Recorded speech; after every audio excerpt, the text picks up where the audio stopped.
Alright guys, we'll be getting a new JJK anniversary update tomorrow, and alongside with that we're obviously getting some limited characters.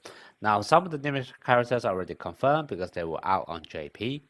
Some are still not yet confirmed, but what I want to do is I just want to talk about all of the possibilities and give some of my opinions on which ones do you actually want to prioritize and in what situation do you want to summon for each one of them, okay?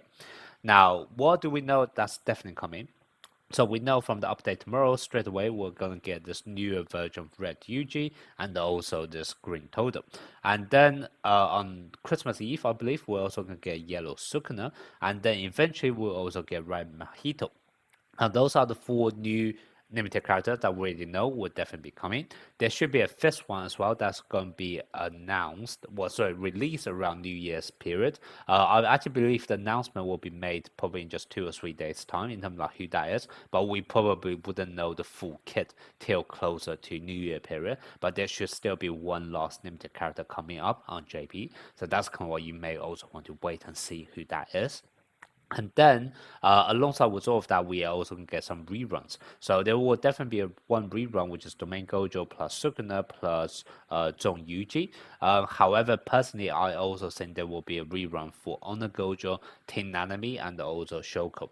Now, those three characters are not yet rerun on JP yet, so that's kind of why it's unconfirmed right now. But personally, I'm going to predict they will come eventually, maybe alongside with the last limited character on JP, okay? And then with all of that, there are also going to be two normal standard banner character that I want you guys to pay attention to as well, in case you guys actually want to summon some, save some summons for those two characters as well, and I'll talk about them at the end of the video.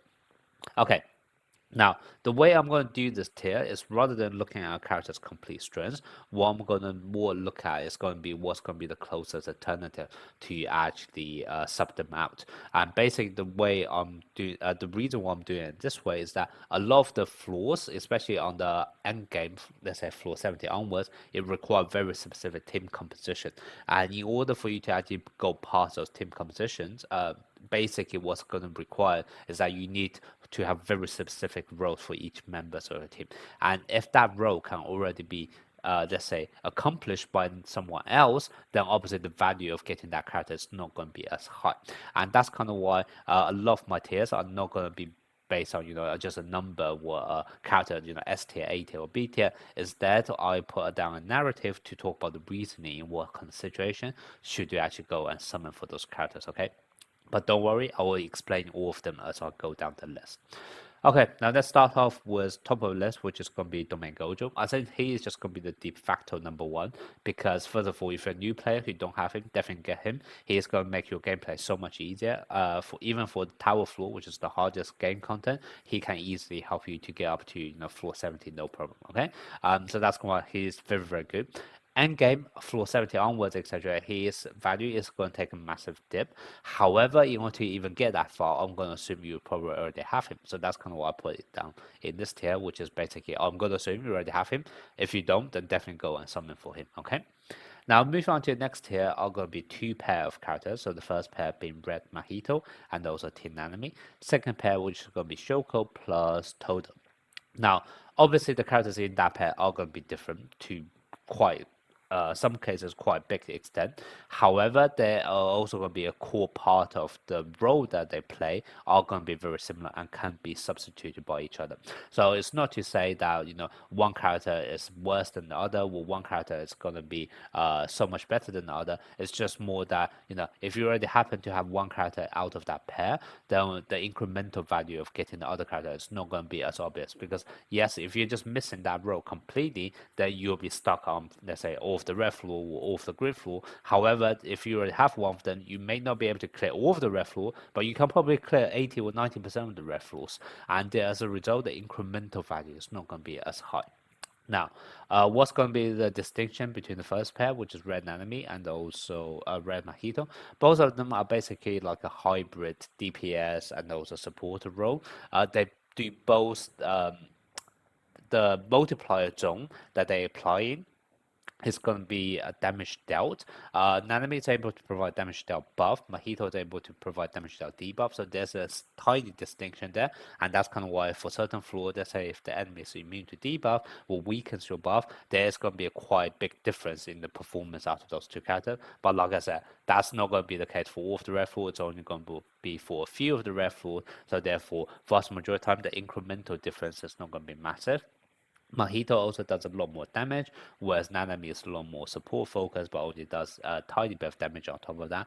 But nonetheless, core mechanics or the core role that they will be playing are very similar. So that's kind of what I'd say. Let's say if you already have Team Nanami, then the incremental value of this red Mahito is not going to be as high as then, let's say, if you have another area or another element where there's just a massive gap that you're completely missing. Okay, so always try to basically try to cover your gaps first before trying to improve a character which you already have, but just are able to improve that role tiny bit incrementally. Okay, so basically, I guess probably the better way to say is try to tick as many boxes as you can rather than having multiple ticks in the same box. Okay, so that's basically the first pair, which is Mahito and Nanami.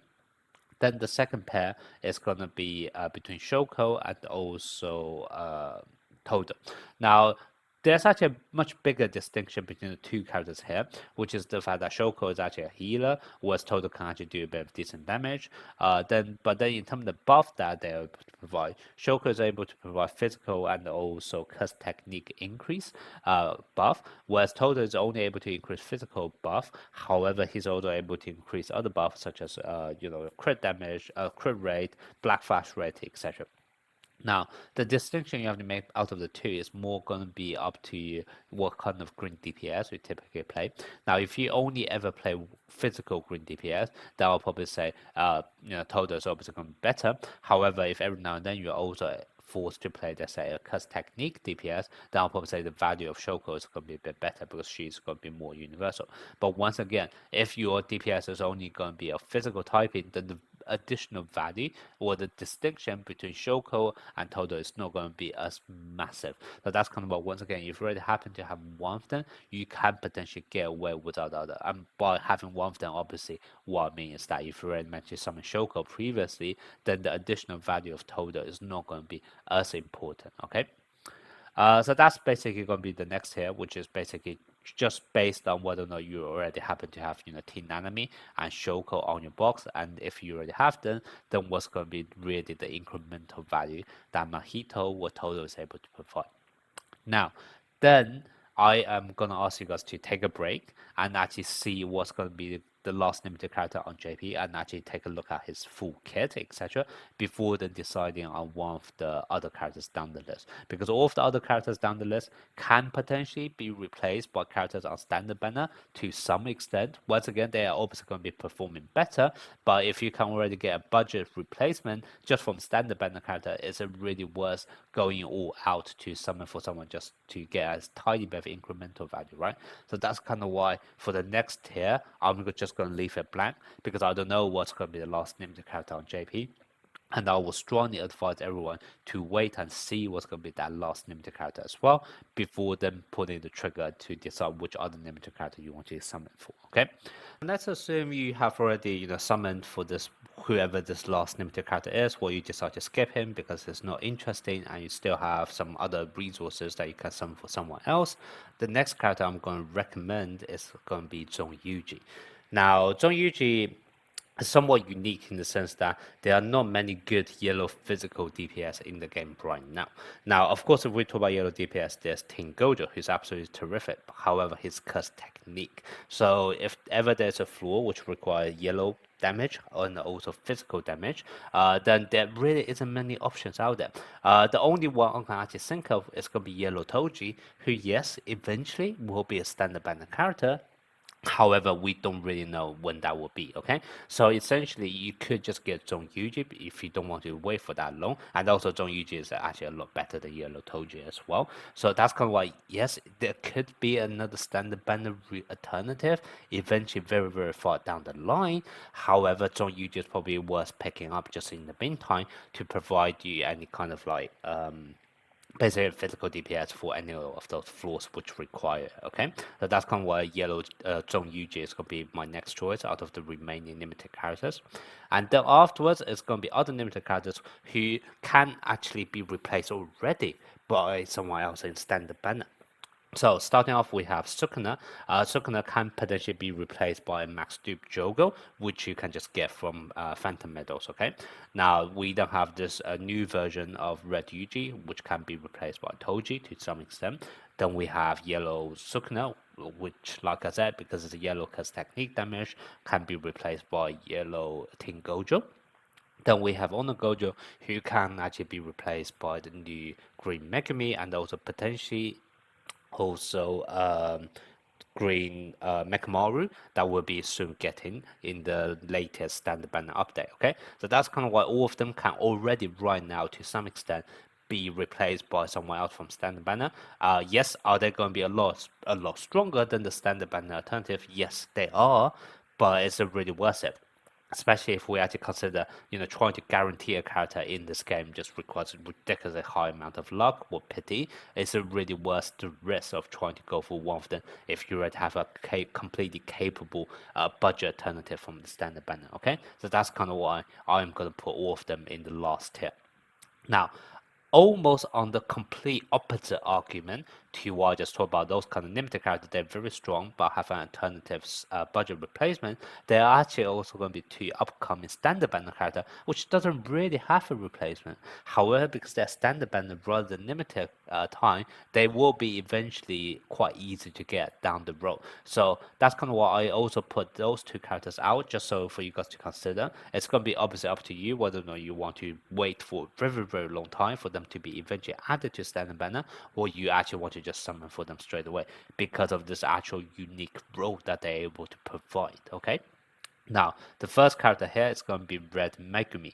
Now, Red Megumi is basically the only, well, not the only one, but the best red curse technique and also physical technique debuffer that we are able to get as of right now. The only closest alternative is going to be Red Toge, but he's only able to provide curse technique debuff, I believe, and it's nowhere near as high as Red Megami. So that's kind of why Red Megami is going to be so much better. And it's actually a role which is very, very lacking in red element right now. So that's kind of why he's going to be immediately a massive boost to any kind of red teams. So that's kind of why he is strongly recommended, even though he's only going to be in standard banner. But once again, if you want to save off your summons for limited characters instead, that's also perfectly understandable. Because if you just play the long game, he will eventually be in standard banner at some point. Okay.